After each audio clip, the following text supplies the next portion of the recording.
Innal hamdalillah nahmaduhu wa nasta'inuhu wa nastaghfiruh wa na'udzubillahi min sururi anfusina wa min sayyiati a'malina may yahdihillahu fala mudhillalah wa may yudlil fala hadiyalah.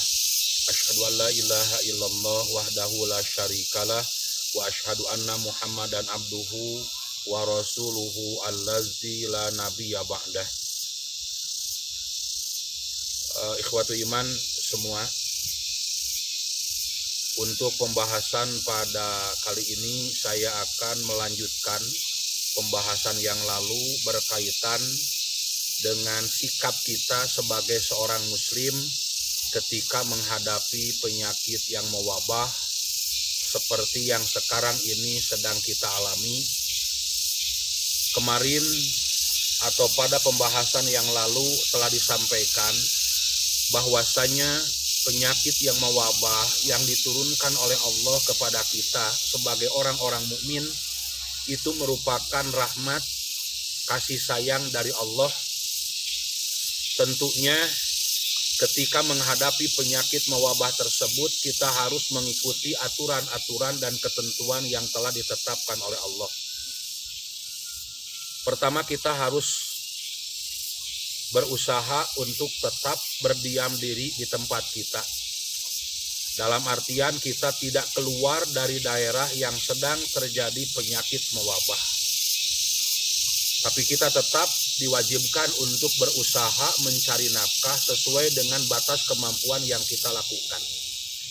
Kita pun diwajibkan untuk terus berikhtiar, berusaha untuk menjaga perkara-perkara yang akan membuat diri kita aman dan terbebas dari penyakit tersebut, seperti menjaga kebersihan, mencuci tangan, dan sebagainya.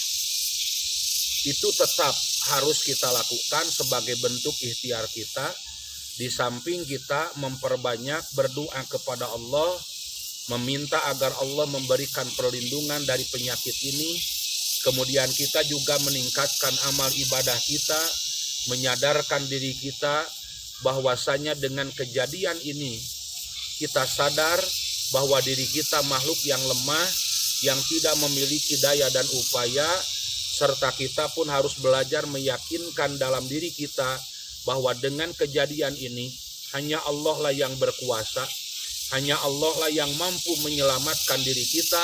Tidak ada seorang pun, bahkan orang-orang yang memiliki kemampuan dan pengaruh sekalipun tidak akan mampu menyelamatkan diri kita dari penyakit mewabah ini kecuali Allah Subhanahu wa Ta'ala. Cuma yang perlu saya sampaikan dan perlu saya tekankan pada kesempatan kali ini, ketika Allah menjanjikan bahwa Allah menurunkan penyakit yang mewabah kepada umat-umat atau kepada kaum mukminin, itu sebagai bentuk rahmat kasih sayang dari Allah.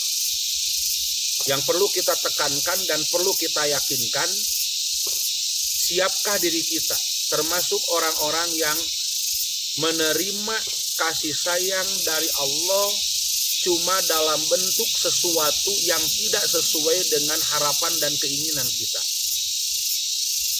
Karena kadang-kadang Allah memberikan kasih sayang kepada umatnya tidak dalam bentuk sesuatu yang menyenangkan, seperti yang sekarang ini kita alami.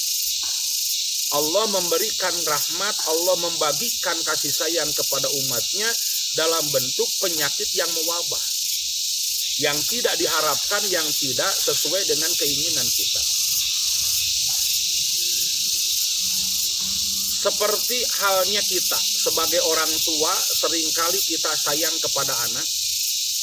Kita menyuruh anak-anak kita untuk mencuci piring, untuk mencuci pakaian, untuk membersihkan lantai dan sebagainya. Pertanyaannya, bisakah anak kita menerima ketika kedua orang tuanya menyuruh untuk mencuci piring, mencuci pakaian, membersihkan lantai, itu sebagai kasih sayang kepada mereka? Tentunya anak-anak tidak bisa menerima karena memang mereka masih anak-anak, belum dewasa, belum punya pikiran. Baru mereka akan merasakan bahwa itu sebuah kasih sayang ketika mereka sudah dewasa. Mereka merasakan ternyata orang tua menyuruh anaknya untuk mencuci dan sebagainya, itu sebagai bentuk kasih sayang agar mereka memiliki kepandaian dan kemampuan. Nah sekarang kita sebagai orang yang sudah dewasa, orang-orang yang sudah memiliki akal yang sehat, akal yang sempurna, bisakah kita menerima bahwa ini merupakan kasih sayang dari Allah? Karena kadang-kadang kasih sayang yang diberikan oleh Allah kepada hamba-hambanya seperti sayangnya Allah kepada Nabi Ayub, di mana Allah memberikan ujian dengan penyakit yang sangat lama. Kadang-kadang kasih sayang yang diberikan oleh Allah kepada umatnya seperti Allah sayang kepada Nabi Ayub dalam bentuk Nabi Ibrahim, dalam bentuk Nabi Ibrahim sampai dibakar. Kadang-kadang sayangnya Allah kepada umatnya seperti sayangnya Allah kepada Nabi Yusuf, di mana Nabi Yusuf sampai di penjara. Nah sekarang kita perlu mencoba meyakinkan dalam diri kita bahwasanya inilah kasih sayang dari Allah, walaupun tidak sesuai dengan harapan, walaupun tidak sesuai dengan keinginan kita, tapi kita harus belajar mencoba bahwa inilah kasih sayang dari Allah. Hal ini dijelaskan oleh Allah dalam Al-Quran surat Al-Baqarah ayat 216. Asa antakrohu syai'an fahuwa khairul lakum. Barangkali atau bisa jadi sesuatu yang kamu benci, yang kamu tidak senangi, justru itu kebaikan bagi kamu. Wa asa antuhibbu syai'an, dan bisa jadi perkara yang kamu senangi, yang kamu cintai, fahuwa syarrul lakum, bisa jadi itu kejelekan bagi kalian. Di sini Allah Subhanahu wa taala menegaskan bisa jadi perkara yang tidak kita senangi, yang tidak kita harapkan, justru itu kebaikan bagi kalian. Sama dengan penyakit yang mewabah sekarang ini kita alami. Ini merupakan kebaikan yang sedang diberikan oleh Allah kepada kita, cuma dalam bentuk sesuatu yang tidak diharapkan, sesuatu yang tidak kita inginkan. Sebagai manusia yang normal pasti menginginkan, kita semua menginginkan hal-hal yang baik.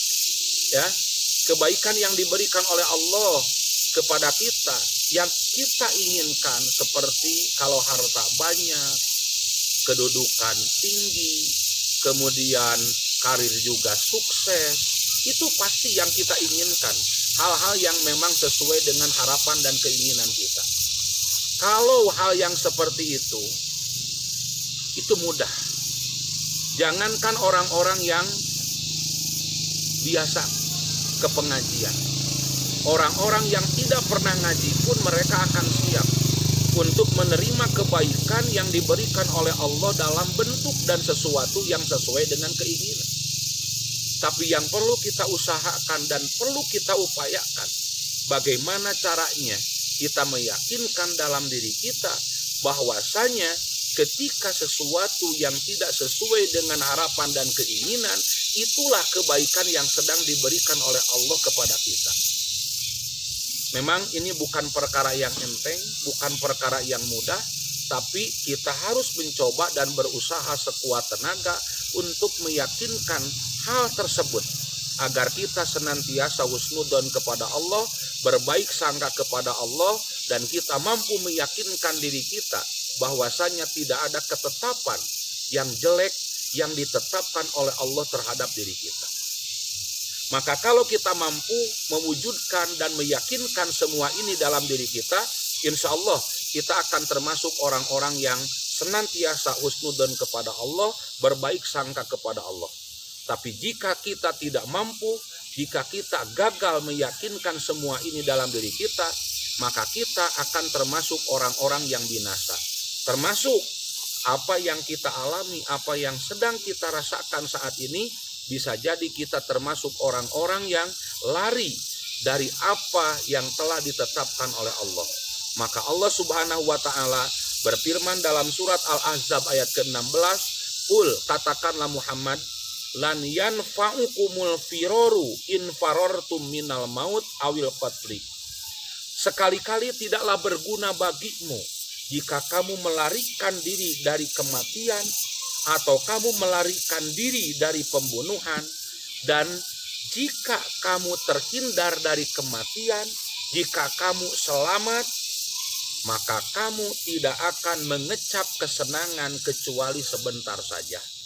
Ditakdirkan kita lari dari penyakit mewabah, kemudian kita bisa selamat, maka kata Allah, kesenangan dan kehidupan yang akan kamu rasakan hanya sebentar, sementara kebinasaan dan siksaan yang telah dijanjikan dan telah diancamkan oleh Allah sedang menunggu mereka, karena mereka telah melanggar apa yang diperintahkan oleh Allah. Ketika terjadi penyakit yang mewabah, maka kaum mukminin harus tetap berdiam diri di tempat mereka. Mungkin ini yang bisa saya sampaikan untuk kesempatan kali ini.